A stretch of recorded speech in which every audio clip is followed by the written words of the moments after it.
All right, in here today, we have a 1988 Ford F450 with a 460 7.5 liter gas. Problem was that there were no running lights. Cab lights are out, tail lights are out.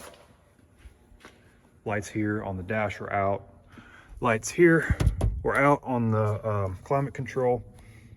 So first thing I did was, obviously, if you're ever having an electrical problem, well, like with your lights on a truck or a car, is you want to check your fuses.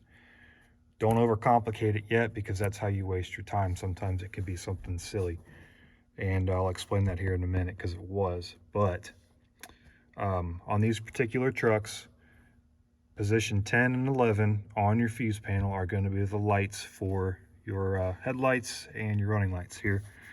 Instrument illumination, clock dimming is a 10, and 11 is your headlight switch. So you want to double check your fuses and make sure that they're good and they're having a good connection. Now, before I go into that any further, these trucks with the type of switch that is in here have a tendency to get hot or fail or melt. I believe the Broncos had the same switch in them. Relatively inexpensive switch, but check in here if you do have power down there that nothing happened. This just pops off and you take a nut out of here and you take your switch out. In the case of this truck, that was one of the problems. It was all melted. You just had to put a new harness on and a new switch, and that fixes that problem, but there still were no lights coming on. So already checked the fuse. Fuse is good. Your next inclination would be to check wires. And the way this is wired here isn't very good, but you're going to check your wires from here down through your harness, and it goes into the cab right here. I tested for continuity.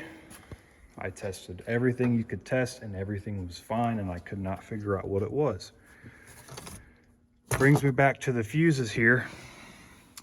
What I should have done, and what you should do when you're checking fuses, is make sure the connection is good, and make sure you can back probe with either a test light or a power probe that you're getting power and you're getting ground on this fuse box, because the fuse could be good, but you might not be getting power or ground there.